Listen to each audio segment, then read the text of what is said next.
Bumibisita muna tayo sa ating mga pwesto. Kine-check kung maayos ba ang deliver, kung okay ba ang lahat. Ayan, tapos nito, tambay na, ML time. Hi, sarap buhay.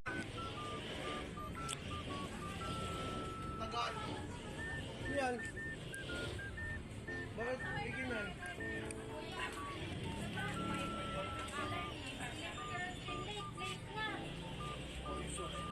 Akala ko, pag ikaw ang may-ari, di ka na nauutusan.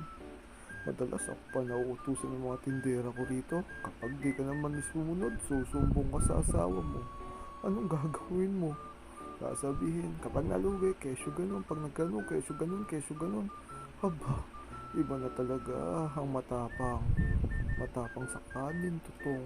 Hirap naman ng ganito. Oo na, susunod na, magdi-deliver na. Huwag lang kayo magsusumbong sa atin nyo. Ay, saan kaya ako lulugar? Alis na nga eh. Ayan, video nyo para may ebidensya. May ebidensya, sumunod ako, nag-deliver ako ha. Huwag nyo lang sasabihin di ako nag-deliver. Nako, patay na naman ako kay ate nyo. Talagang kayo, hindi man kayo mabiro. Yung bubuksan mo pa lang yung ML, yung ganado ka pang maglaro, nag-iisip ka ng hero, bigla kang gaganyanin. Ay, ang sakit sa kalooban. Ano magagawa kundi sumunod?